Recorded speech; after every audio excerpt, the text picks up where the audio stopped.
मेरे प्यारे विद्यार्थियों, आप सभी को मेरा नमस्कार। मैं सलोनी अग्रवाल, विषय डेटा एंट्री ऑपरेशंस के अध्याय 3 वर्ड प्रोसेसिंग के मूलभूत तथ्य के भाग 1 की वीडियो में आप सभी का स्वागत करती हूँ।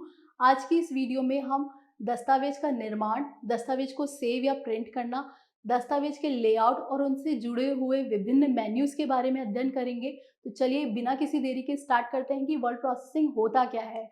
वर्ड प्रोसेसिंग एक एप्लीकेशन प्रोग्राम है, एक सॉफ्टवेयर है जो किसी भी letter, report, newsletter, table, form, brochure, web page को बनाने का कार्य करता है, या इससे हम इन सभी तरह के दस्तावेजों का निर्माण कर सकते हैं। तो देखिए, लेटर आप अपने प्रियजनों को लिखते ही हैं, तो यह सब लेटर आप किसके थ्रू लिख सकते हैं? वर्ड के थ्रू लिख सकते हैं।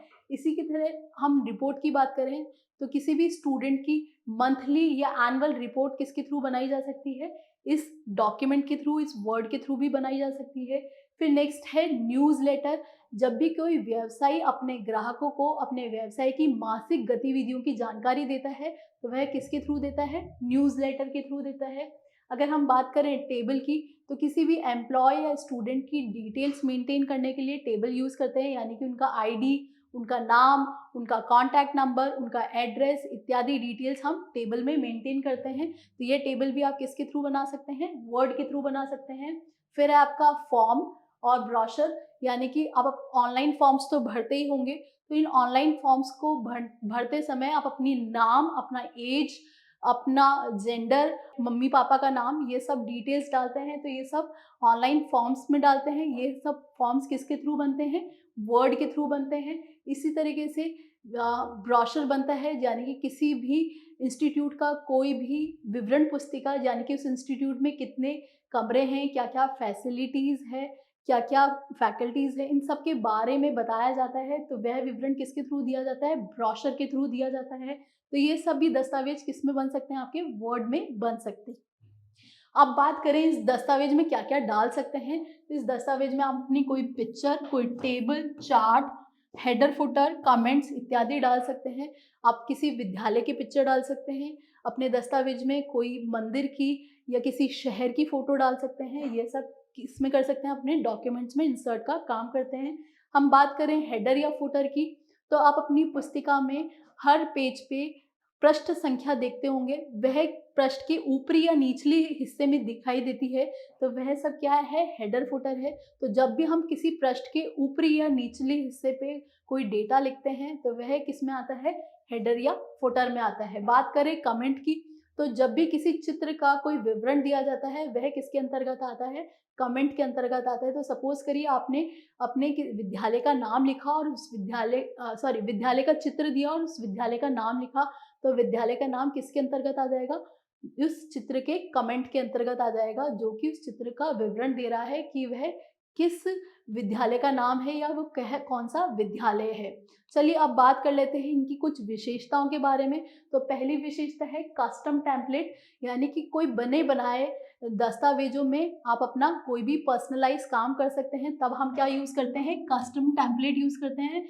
यह आपके दस्तावेज को एक व्यावसायिक रूप, यानी कि एक प्रोफेशनल लुक देता है, जिससे कि आपको किसी भी कैरेक्टर या पैराग्राफ पे कोई भी फॉर्मेटिंग करने की या उनको स्टाइलिंग करने की ज़रूरत नहीं होती है, और आपका समय बच जाता है। बात करें विषय सामग्री, यानी कि टेबल ऑफ कंटेंट्स और इंडेक्स की, तो जब भी आप अपनी पुस्तिका का पहला या दूसरा पृष्ठ खोलते हैं, तो उन पे कुछ चैप्टर्स के नाम और चैप्टर्स के नंबर लिखे हुए होते हैं। वह किसके अंतर्गत आते हैं? इंडेक्स के अंतर्गत आते हैं। अगर बात कर रहे हैं वे चैप्टर और उनकी टॉपिक्स, यानी कि उस चैप्टर में जो टॉपिक्स दिए हुए होते हैं, वे किसके अंतर्गत आते हैं? विषय सामग्री, यानी कि टेबल ऑफ कंटेंट्स के अंतर्गत आते हैं, जिसमें चैप्टर और उनसे रिलेटेड जो टॉपिक्स होते हैं उनके बारे में एक विवरण दिया गया होता है, जो कि टेबल ऑफ कंटेंट्स में बताया जाता है। फिर बात करें क्रॉस रेफरेंसिंग की, तो क्रॉस रेफरेंसिंग को दो दस्तावेजों पे एक साथ कार्य करने के लिए हम क्रॉस रेफरेंसिंग यूज़ करते हैं। इनको यूज़ करके हम कोई भी बड़ा दस्तावेज बना सकते हैं। तो इस तरीके से हम वर्ड प्रोसेसिंग में ये विशेषताएं यूज़ करते हैं। और भी बहुत विशेषताएं हैं, तो बात कर लेते हैं मेल मर्ज की। तो जब भी कोई व्यवसायी अपने ग्राहकों को जानकारियाँ देता है अपने किसी उत्पाद या उनसे जुड़ी हुई बिक्री के बारे में, यानी कि एक सामान्य जानकारी बहुत सारे ग्राहकों को जाती है, तो वह किसके थ्रू जा सकती है? मेल मर्ज के थ्रू जाती है, जिससे कि व्यवसायी का समय बचता है। नेक्स्ट है ऑटो करेक्ट और ऑटो फॉर्मेट की सुविधाएं। जब भी किसी गलती में स्वचालित रूप से सुधार होता है वह किसके अंतर्गत आता है, ऑटो करेक्ट के अंतर्गत आता है। इसी तरीके से हम बात करें ऑटो फॉर्मेट की, यानी कि वह स्वचालित रूप से स्टाइल हो रहा है या फॉर्मेट हो रहा है, वह सब किसके अंतर्गत आता है, ऑटो फॉर्मेट की सुविधा के अंतर्गत आता है। फिर है प्रिंट ज़ूम सुविधा। कभी भी किसी एक दस्तावेज में को बहुत बड़े रूप में देखना हो, यानी कि इसका किसी भाग को बड़े रूप में देखना हो, तो आप प्रिंट ज़ूम सुविधा का यूज़ करेंगे। इसी तरीके से एक ही दस्तावेज में अगर बहुत सारे दस्तावेजों को देखना हो, तब भी आप क्या करेंगे, प्रिंट ज़ूम सुविधा का यूज़ करेंगे, जिन्हें कि हम छोटे रूप में देख सकते हैं। यानी कि एक ही दस्तावेज में बहुत सारे दस्तावेजों को छोटे रूप में देखने के लिए भी हम प्रिंट ज़ूम सुविधा का यूज़ करते हैं। नेक्स्ट है नेस्टेड टेबल सुविधा। नेस्टेड टेबल सुविधा मतलब जब भी आप किसी भी टेबल के अंदर टेबल बनाते हैं, उस टेबल को क्या कहा जाता है, नेस्टेड टेबल सुविधा। उसके अंतर्गत आप किसी भी डिटेल में किसी पर्टिकुलर टॉपिक के बारे में जानकारी देते हैं, तो यह क्या है, नेस्टेड टेबल सुविधा। फिर है पीडीएफ और एक्सपीएस फाइल फॉर्मेट में अपनी फाइल्स को सेव करना, यानी कि जब भी हम वर्ड प्रोसेसिंग की बात करते हैं तो यह बहुत सारी फाइल फॉर्मेट्स को सेव करने का ऑप्शन देता है। बहुत सारी फाइल फॉर्मेट्स में डेटा सेव करने की सुविधा प्रदान करता है, जैसे कि वर्ड फाइल को हम पीडीएफ में, एक्सपीएस में, एक्सएलएस में, किसी भी और तरीके की फाइल में कन्वर्ट कर सकते हैं और सेव कर सकते हैं। तो ये सब फाइल फॉर्मेट की सुविधाएं आपको वर्ड प्रोसेसिंग वाले सॉफ्टवेयर में प्रदान होती है। चलिए अब बात कर लेते हैं कि वर्ड प्रोसेसिंग दिखता कैसे है। तो कुछ इस तरीके की उसकी विंडो दिखाई देती है। इस विंडो के अंतर्गत ये जो ऊपरी हिस्सा है, इस हिस्से में आपकी मेन्यूज यानी कि कुछ टैब्स दिए हुए होते हैं, जिसके थ्रू आप कोई भी कमांड दे सकते हैं। और इसी तरीके से अगर ये वाइट पेज यानी कि इस ब्लैंक एरिया की बात करें, तो यह आपका टाइपिंग क्षेत्र होता है, जिसमें आप अपने टेक्स्ट को टाइप करते हैं और इस तरीके से आप इस टाइप किए हुए टेक्स्ट पे कोई भी कार्य कर सकते हैं, जैसे कि उसे बोल्ड यानी कि मोटा दिखाना, किसी फॉन्ट के साइज को छोटा या बड़ा दिखाना, उनको स्टाइल करना, ये सब कार्य इस क्षेत्र पे किए जाते हैं। पर किनके थ्रू किए जाते हैं, इन मेन्यूज़ के थ्रू। इन सभी के बारे में हम बात करेंगे। तो चलिए बात करते हैं वर्ड 2007 की विशेषताओं के बारे में। तो यह क्या करता है, एक फ्लुएंट यूज़र इंटरफेस प्रोवाइड करवाता है, जिससे कि एक घटक हमें मिलता है, जिस घटक को हम रिबन कहते हैं। इसके अंतर्गत किसी भी टास्क को टूल्स के अकॉर्डिंग समूहबद्ध यानी कि ग्रुप किया जाता है। जैसे कि अगर किसी फॉन्ट को आपको चेंज करना है, यानी कि छोटा बड़ा, या उस पर कलर चेंज करना है, वह सब कार्य आपको किसी टास्क के अंतर्गत सब टास्क में दिखाई देंगे। यह सब रिबन में आपको शो होता है। तो रिबन कुछ इस तरीके से दिखाई देता है। ये देखिए, ये आपका रिबन है। इस रिबन में कोई भी एक पर्टिकुलर टास्क के छोटे-छोटे कार्य दिए गए होते हैं। ये सब देखिए, इसमें इस रिबन में आप अपने फ़ॉन्ट को छोटा कर सकते हैं, बड़ा कर सकते हैं, उसका स्टाइल चेंज कर सकते हैं, उस पे कलर कर सकते हैं, उसको मोटा दिखा सकते हैं, उसको अंडरलाइन वे में दिखा सकते हैं। ये सभी कार्य आप किसके थ्रू कर रहे हैं? ये सब आप फ़ॉन्ट रिबन के थ्रू कर रहे हैं। इसी तरीके से आपको किसी पैराग्राफ पे कार्य करना है, यानी कि उस पैराग्राफ को लेफ्ट साइड से स्टार्ट करना है, राइट साइड से स्टार्ट करना है, सेंटर से स्टार्ट करना है। ये सभी कार्य आप किसमें थ्रू कर सकते हैं? पैराग्राफ फ़ॉन्ट के थ्रू कर सकते हैं। अब देखिए, यहाँ पे कुछ टैब्स भी दिखाई दे रहे होंगे आपको इस फर्स्ट लाइन में। यह क्या है? Home tab, insert tab, page layout tab, references, ये सब टैब्स भी क्या करते हैं, आपके कोई ना कोई डेटा का मुख्य कार्य कर रहे होते हैं। जैसे कि आप अपने होम टैब में फाइल से रिलेटेड कार्य करते हैं, नई फाइल कैसे बनाई जाए, कैसे किसी एग्जिस्टिंग फाइल को ओपन किया जाए, किसी फाइल को सेव करना, उसको प्रिंट करना, उससे एग्जिट लेना, ये सब कार्य किसके थ्रू किए जाते हैं? होम टैब के थ्रू। इसी तरीके से अगर हम इंसर्ट टैब की बात करें, तो इसमें आप अपने टेबल का इंसर्ट कर सकते हैं, चार्ट या कोई पिक्चर इंसर्ट कर सकते हैं। इस तरीके से जो भी अपने दस्तावेज में किसी तरीके की पिक्चर या चार्ट देते हैं, तो ये सब इंसर्ट टैब के थ्रू करते हैं। पेज लेआउट में आप अपने पेज का लेआउट दिखाते के बारे में जानकारी देते हैं कि आपका पेज में किस तरीके का मार्जिन होना चाहिए, किस तरीके की इंडेक्स होनी चाहिए। ये सब जानकारी आप पेज लेआउट के थ्रू देते हैं। इस तरीके से आप विभिन्न-विभिन्न टैब्स का यूज़ करते हैं। अब बात करते हैं हम कमांड बटन्स की। तो ये कमांड बटन्स आपके किसी भी कार्य को करने के लिए एक शॉर्टकट तरीका होता है।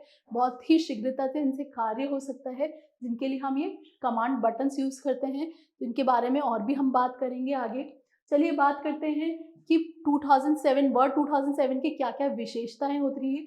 तो देखिए प्री फॉर्मेटेड टेम्पलेट हम इसमें यूज़ करते हैं, यानी कि पहले से बना बनाया हुआ दस्तावेज यूज़ करते हैं, जो किसी भी प्रोफेशनल लुक के लिए यूज़ किया जाता है। देखिए इसमें कवर, पृष्ठ, हेडर, फुटर इत्यादि दिए जाते हैं। तो देखिए यहाँ पे आपको 2 डॉक्यूमेंट्स दिखाई दे रहे होंगे। इन दोनों डॉक्यूमेंट्स का फॉर्मेट बिल्कुल ही अलग है। पहले में तो आपको टेबल ऑफ कंटेंट्स दिखाई दे रहे होंगे, यानी कि किसी चैप्टर के नाम और उनसे रिलेटेड टॉपिक्स के बारे में बताया जा रहा है। दूसरे डॉक्यूमेंट में आपको किसी टॉपिक का नाम और उसके अंदर के विवरण दिया गया है। तो ये सब क्या है, अलग-अलग फॉर्मेट है। ये फॉर्मेट आप किसके थ्रू बना सकते हैं, कस्टम टेम्पलेट के थ्रू, यानी कि प्री फॉर्मेटेड टेम्पलेट के थ्रू बना सकते हैं। चलिए बात कर लेते हैं चार्ट और चित्र कैसे इंसर्ट करते हैं और उनको कैसे इफेक्ट्स में दिखाते हैं। वह सब भी आप वर्ड 2007 के थ्रू दिखा सकते हैं।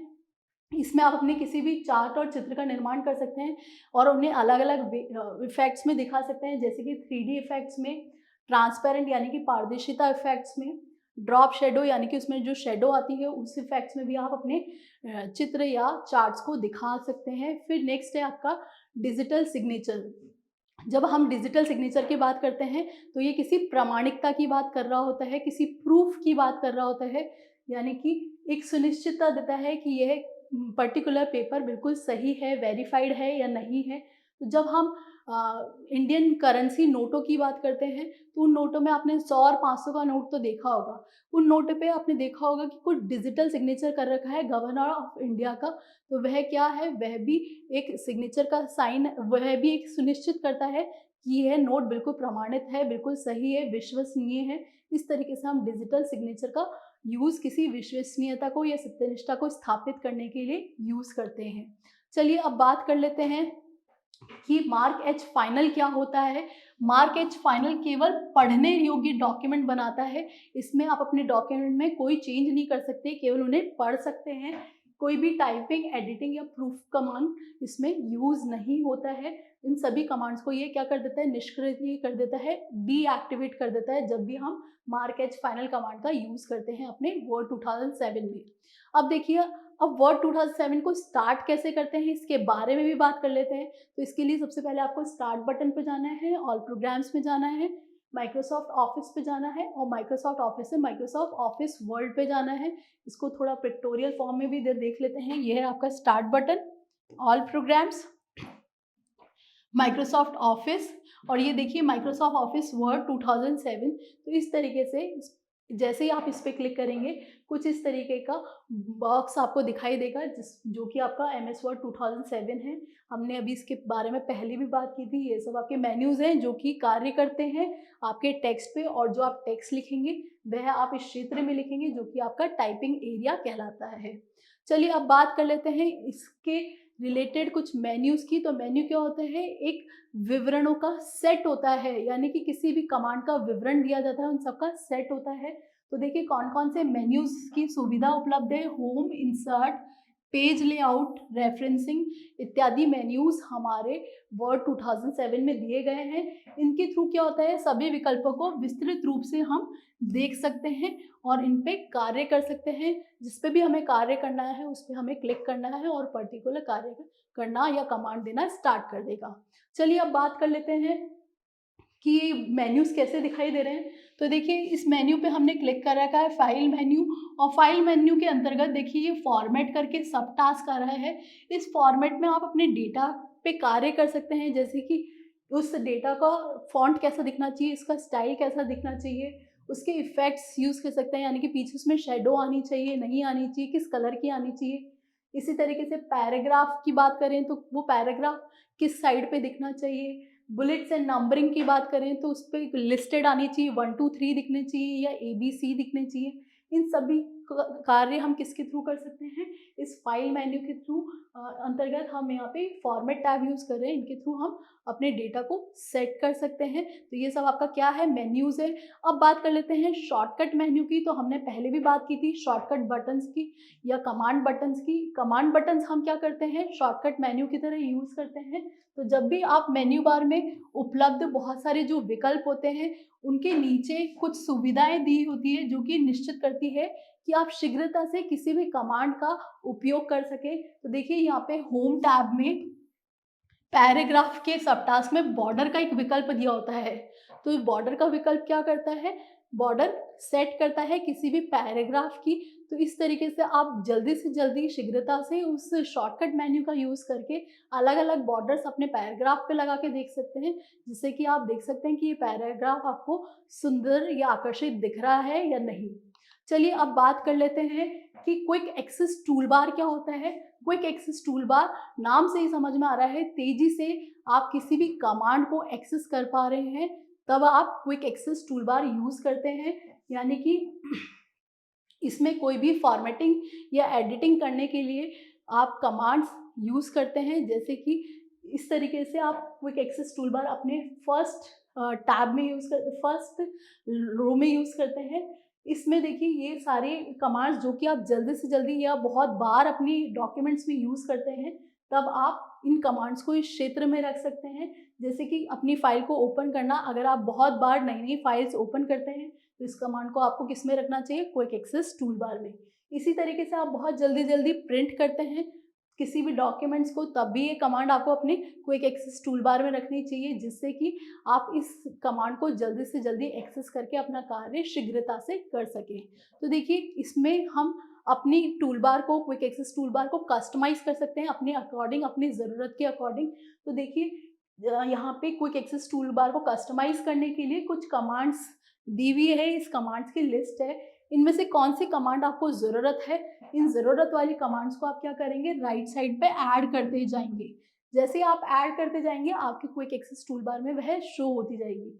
और जो कमांड्स आपको लगता है कि इतनी यूज़फुल नहीं है, इतनी बार बार आप फ्रीक्वेंट यूज़ नहीं करते हैं, उन्हें क्या करेंगे, आप रिमूव करते जाएंगे, जिससे कि आप अपनी जो यूज़ में नहीं आने वाली कमांड्स हैं वह इस लिस्ट में शो होने लग जाएगी। इस तरीके से आप अपनी क्विक एक्सेस टूल बार को कस्टमाइज़ कर सकते हैं अपनी ज़रूरत के अनुसार। चलिए अब बात कर लेते हैं कि रूरल क्या होता है। रूलर होता है एक रूरल क्षैतिज होता है जो कि दो भागों में बांटा गया है, हॉरिजॉन्टल और वर्टिकल। यह क्या करता है, आपकी टाइपिंग क्षेत्र की चौड़ाई और ऊंचाई को प्रदर्शित करता है। यानी कि यहाँ पे आप अपना जो डेटा लिखते हैं वह किस चौड़ाई में और किस ऊंचाई में, किस लेंथ में दिखना चाहिए, इन सब के लिए हम क्या करते हैं, हॉरिजॉन्टल और वर्टिकल रूरल्स का यूज़ करते हैं। जब हम हॉरिजॉन्टल रूरल की बात करते हैं तो यह क्या करता है, दाई से बाई या बाई से दाई और जा रहे टेक्स्ट के बारे में बताता है। अगर हम वर्टिकल बार की बात करते हैं तो ये ऊपर से नीचे या नीचे से ऊपर जा रहे टेक्स्ट के बारे में बताता है। तो वह सब बार्स हम क्या करते हैं, टेक्स्ट को देखने के लिए यूज़ कर सकते हैं। और अगर हम बात करें कि किसी भी टैब, मार्जिन और इंडेक्स को सेट करने के लिए, तो इसके लिए भी हम किसका यूज़ करते हैं, इस रूरल का यूज़ करते हैं। जब भी हमें कोई टैब, मार्जिन या इंडेक्स सेट करनी होती है तो देखिए कुछ इस तरीके से दिखाई देती है। तो ये वाली जो साइड होती है, इस साइड पे हमारी कौन सी बार होती है, वर्टिकल बार होती है। ये वर्टिकल बार ऊपर से नीचे या नीचे से ऊपर जाने के लिए डेटा को शो करता है। इसी तरीके से हम बात करें हॉरिजॉन्टल बार की, तो ये दाई से बाई या बाई से दाई और जाता जो डेटा है उसको सेट करने के लिए हम हॉरिजॉन्टल बार या उसको देखने के लिए हम हॉरिजॉन्टल बार का उपयोग करते हैं। चलिए बात कर लेते हैं कि जो हमारे ऑब्जेक्ट्स होते हैं, जो भी टाइपिंग क्षेत्र में हम यूज़ करते हैं, वह कौन कौन से ऑब्जेक्ट्स होते हैं। देखिए हम टाइपिंग क्षेत्र में बहुत सारे डेटा टाइप करते हैं, लेकिन इनके साथ साथ हम कुछ ऑब्जेक्ट्स भी यूज़ करते हैं। इन ऑब्जेक्ट्स को 3 भागों में बांटा गया है। पहला है इंसर्शन पॉइंट, सेकेंड है माउस पॉइंटर, थर्ड है एंड ऑफ डॉक्यूमेंट मार्कर। नाम से ही समझ में आ रहा है किसी डॉक्यूमेंट का एंड हो गया है तो इस तरीके का मार्कर आपको दिखाई देगा। तो चलिए इनको पहले तो हम एक पिक्टोरियल वे में देख लेते हैं।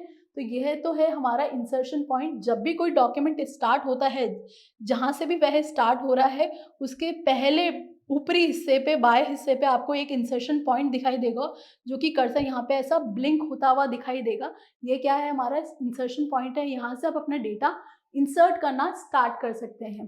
फिर बात करें एंड ऑफ फाइल मार्कर की, तो जब भी आपका डॉक्यूमेंट एंड हो रहा होता है या बिल्कुल लास्ट पैराग्राफ या लास्ट कैरेक्टर आप टाइप करते हैं, तो आपको ये क्या दिखने लग जाता है, end of marker file marker दिखने लग जाता है। यह बताता है कि आपकी फाइल यहाँ पे एंड हो रही है।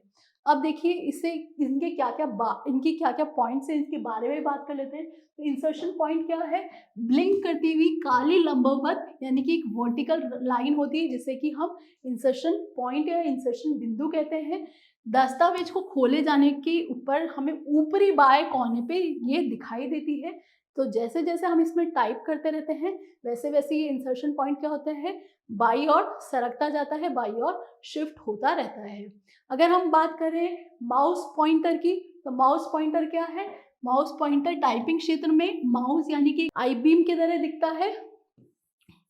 और अगर हम बात करें कि ये मेन्यू बार या ऊपर जो बार्स गिवन होती है उन पे एक माउस पॉइंटर यानी कि एक एरो के रूप में दिखाई देता है। तो टाइपिंग क्षेत्र में तो कुछ इस तरीके से दिखाई देता है और मेन्यूज़ पे ये इस एरो जैसा दिखाई देता है। तो इसको एक चित्र से समझेंगे तो देखिए ये जो आपका टाइपिंग क्षेत्र था उसमें तो कुछ इस तरीके से दिखाई देता है और अगर हम बात करें इस मेन्यूज़ की तो यहाँ पे ये एरो की साइन में दिखाई देने लगता है। तो ये क्या है आपका माउस पॉइंटर है। थर्ड है आपका एंड ऑफ डॉक्यूमेंट मार्कर। इसको आप कहाँ देख सकते हैं? नॉर्मल व्यू में देख सकते हैं। जब भी आप अपने डॉक्यूमेंट को नॉर्मल व्यू में देखते हैं तो यह आपको दिखाई देने लगता है। ये कैसा दिखता है? एक छोटी अंडरलाइन जैसा दिखता है जिसे आप नॉर्मल व्यू में जब भी आपका डॉक्यूमेंट नॉर्मल व्यू में आप देखेंगे तो ये आपको end of document marker show हो जाएगा, दिखाई देगा। चलिए अब बात कर लेते हैं कि ये जो हॉरिजॉन्टल स्क्रॉल बार और ये वर्टिकल स्क्रॉल बार थी, इसके साथ-साथ 2 ऑप्शंस और दिए गए थे। ये है आपका व्यू ऑप्शंस और ये है आपका ज़ूम ऑप्शन। तो ज़ूम ऑप्शन क्या कर रहा है? किसी भी पेज को छोटे या बड़े रूप में देखने के लिए हम ज़ूम का सुविधा यूज़ करते हैं। इसी तरीके से पेज को बहुत सारे व्यू में देखने के लिए जैसे कि वेब लेआउट व्यू में या नॉर्मल व्यू में देखने के लिए हम क्या करते हैं? ये व्यू ऑप्शंस का यूज़ करते हैं। आज की इस वीडियो में हमने 2007 की विशेषताएं और इनके लेआउट के बारे में पढ़ा। आने वाली वीडियो में हम फाइल को कैसे सेव करते हैं, कैसे प्रिंट करते हैं, कीबोर्ड की कुछ शॉर्टकट कीज़ के बारे में भी पढ़ेंगे। Till then take care, goodbye, thank you.